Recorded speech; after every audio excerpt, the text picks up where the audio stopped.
Hello, this is my top 7 James Bond ranking video. So going straight in there, number 7, I think the 7th best James Bond film is obviously A View to a Kill, starring Roger Moore. This film has an interesting story which leads our hero around the world. There's a horse racing storyline, there's an interesting half car chase around Paris, there's an amazing climax in an old mine where the baddie Max Zorin is gunning down his own men with a machine gun while laughing, and then that leads on to an amazing finale up on the bridge. The theme tune to this film is a tip-top James Bond theme. In fact, it's an extremely Bond-like Bond theme. It's as Bond-like as you can get for a Bond theme. It's a top film. It has also Patrick McNee in a small part, and he's a terrific actor. I really love this film. It's a fun, action-packed Bond film. Buying or selling?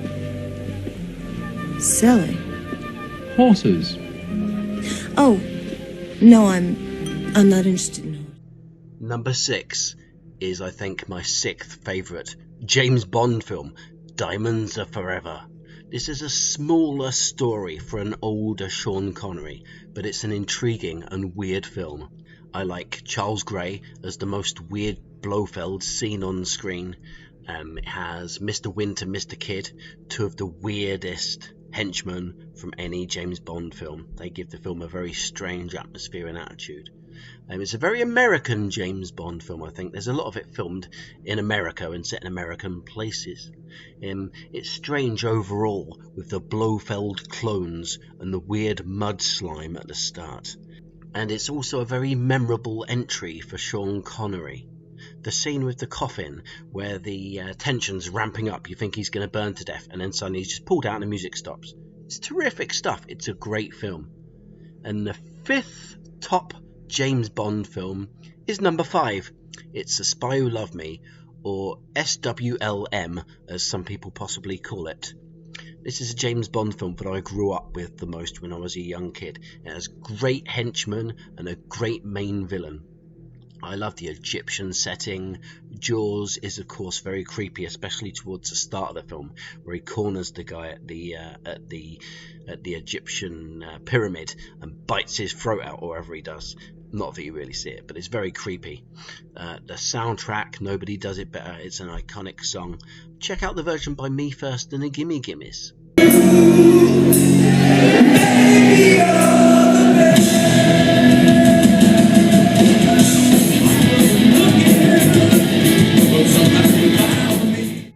The overall music throughout the whole film is a good, fun soundtrack, and it has an enjoyable underwater setting, but it's not overdone like they do in Thunderball. It's a terrific film, lots of great action and lots of fun overall. In 4th position at number 4 is License to Kill. The 5th Bond, Timothy Dalton, has taken the reins, and now he's going for gold. He's doing a great job. This is the most sensible and serious James Bond film of them all. It's very much a typical 1980s action film, which kind of stands it apart from most of the typical James Bond films. Robert Davi plays a great bad guy. It's a personal story of revenge for James Bond. It's a return of the classic Felix Leiter actor. It's good to see him again. And Timothy Dalton is terrific in this as a sensible, serious James Bond.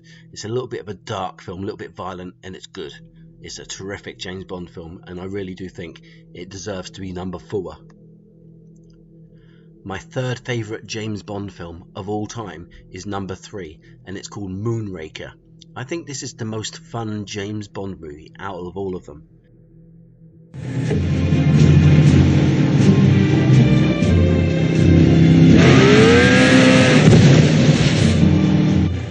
It might be a bit silly, but it's also played fairly sensibly throughout the film.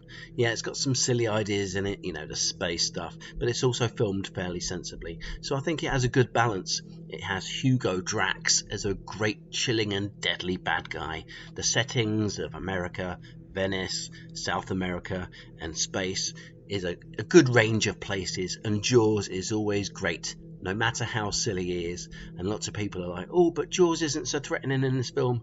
He has a love story and stuff. Yeah, you know what? It's called character development, and it's fun.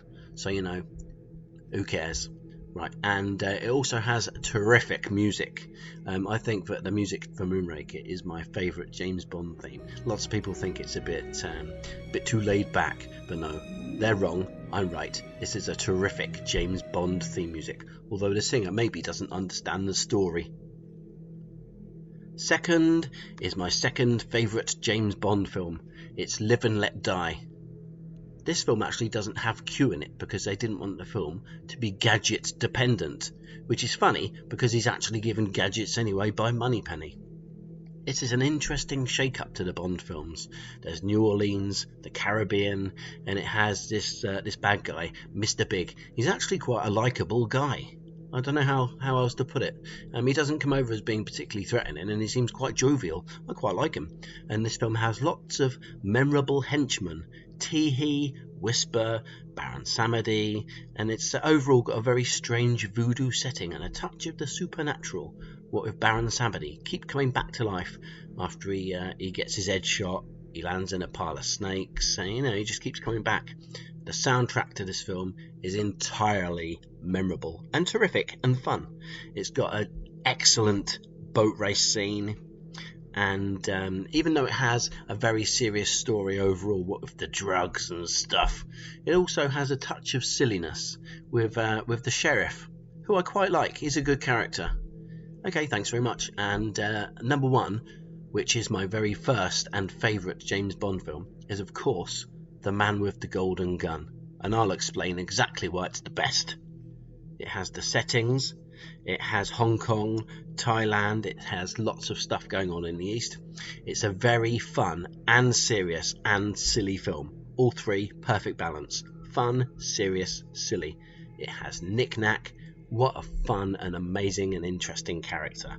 It has Scaramanga, also known as the Scaramanga, who has a personal feud with James Bond, which is a great little touch. It's a smaller story than lots of the James Bond film. There's not armies of henchmen and plans to blow up continents and stuff. And it's very unique, I think, amongst the James Bond films. And as the second Bond film to star Roger Moore, it really does give him a good chance to show what he's made of. It has an unquantifiable watch factor, I think. It's great for a sleepy Saturday afternoon, or also it's great for a drunk nighttime watch with friends. It's just a film you can watch anytime. It has great stunts, great acting, Christopher Lee's amazing, great henchman in Nick Nack, Maud Adams, take it or leave it, really. I'm not much of a fan of Maud Adams in any James Bond film.